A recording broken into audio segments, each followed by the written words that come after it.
Assalamualaikum warahmatullahi wabarakatuh. Kembali lagi kita belajar tema di tema 3, subtema 2. Insya Allah kali ini kita akan belajar pembelajaran 4 sampai pembelajaran 6. Baik, kita langsung ke materi pembelajaran 4, yaitu mengenai makna semboyan Bhinneka Tunggal Ika.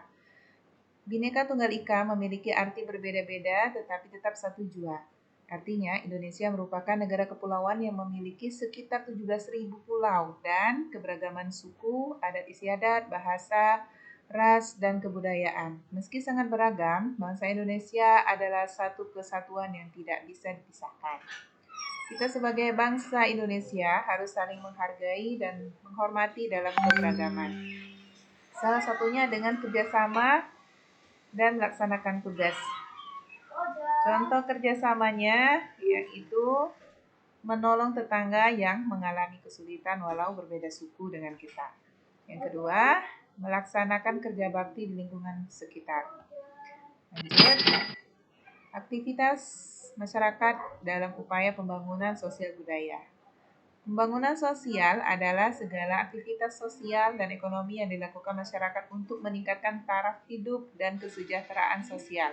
Nah, ini contoh yang ada, yaitu gotong royong.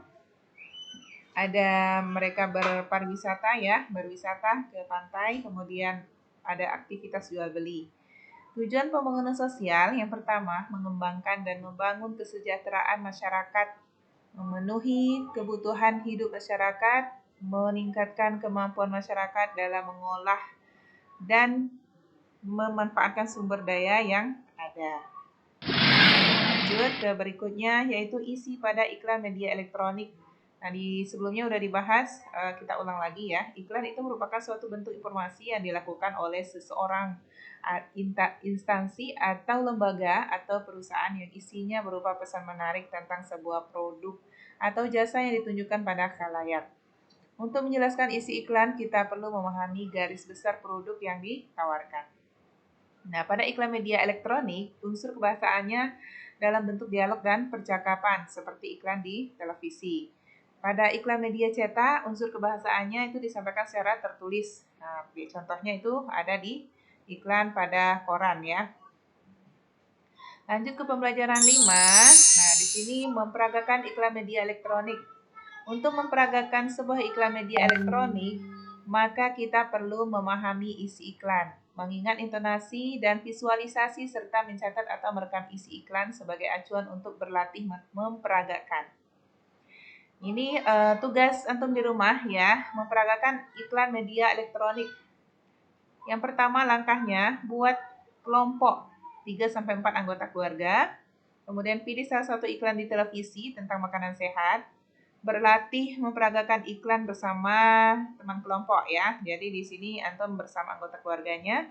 Yang keempat, tampilkan hasil latihan dengan percaya diri. Yang kelima, gunakan alat peraga sederhana. Yang keenam, setelah peragakan jelaskan isi dari iklan yang telah diperagakan. Kalaupun nanti kalian tidak mau mengambil contoh iklan yang ada di televisi atau tidak ditemukan contoh iklan yang di televisi tentang makanan sehat, boleh untuk mempraktekkan atau mengiklankan makanan sehat buatan sendiri ya. Oke, selanjutnya adalah penyebab gangguan pada organ pencernaan manusia. Nah, ini sudah dibahas juga di materi sebelumnya. Di sini ada hal-hal yang menyebabkan gangguan pencernaan manusia. Yang pertama, makan tidak teratur, mengkonsumsi makanan dan minuman yang tidak bersih, kemudian mengkonsumsi makanan yang telah basi. Ini semua akan menyebabkan yang kemarin sudah dijelaskan ya, ada sariawan, sakit gigi, mas, sembelit, diare, dan usus buntu. Cara untuk memelihara organ pencernaan manusia antara lain, yang pertama, makan makanan sehat dan bergizi. Yang kedua, tidak jajan sembarangan. Jadi tidak boleh jajan sembarangan. Yang ketiga, menjaga kebersihan makanan dan minuman ya. Yang keempat, mencuci tangan sebelum dan sesudah makan. Lanjut, kita mengenal tarikan Cetpa Petai. Ya, ini juga sudah ada sebelumnya dibahas sedikit ya. Apa itu tari Kancil Papetai? Ternyata tari ini merupakan sebuah tari perang, ya. Tarian tradisional yang bercerita tentang seorang pahlawan Dayak Kenyah yang sedang berperang melawan musuh. Properti yang digunakan dalam pementasan tari Kancil Papetai antara lain mandau, perisai, dan baju perang. Gerakan tari Kancil Papetai sangat lincah, gesit, penuh semangat, dan terkadang disertai dengan pekikan si penari.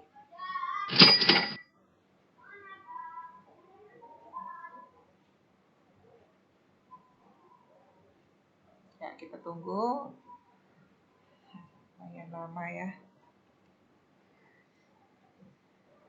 Nah, ini pembelajaran 6.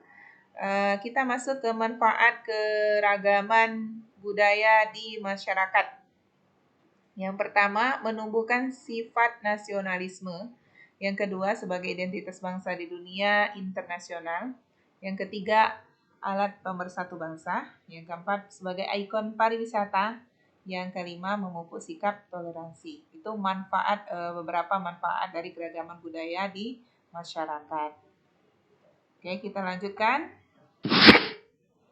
Tarian dari berbagai daerah. Nah, setiap tarian memiliki pola lantai yang berbeda-beda, sama halnya dengan properti yang digunakan. Jadi ini setiap tarian punya pola lantai dan pola lantainya pun berbeda-beda, sama dengan properti yang digunakan mereka. Beda tari juga beda properti. Nah, berikut beberapa contoh tarian dan properti yang digunakan.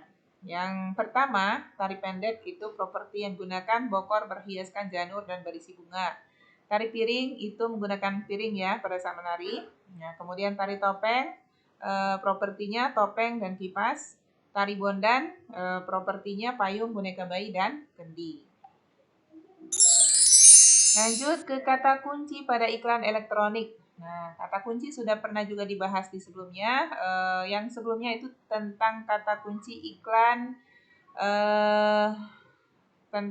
yang ditawarkan itu tentang jasa ya. Nah, kata kunci iklan merupakan kata-kata konsep atau gagasan yang berkaitan dengan produk atau jasa yang ditawarkan. Nah, kata kunci yang dicontohkan ini tentang produk ya, iklan produk makanan sehat, menggunakan kata kunci seperti sehat, enak, murah, tanpa bahan pengawet, dan mudah didapat. Itu materi kita hari ini, semoga bermanfaat. Jangan lupa tugasnya, antum semuanya membuat video tentang iklan ya, memperagakan iklan. Makanan sehat yang ada di televisi boleh mengiklankan ya, atau memperagakan iklan untuk membuat iklan sendiri, maksudnya dengan makanan yang dibuat sendiri. Ya, silahkan nanti dikirim, kalau sudah selesai dikirim videonya di Google Classroom atau dengan ustadz-ustadzahnya masing-masing. Sekian saja. Wassalamualaikum warahmatullahi wabarakatuh.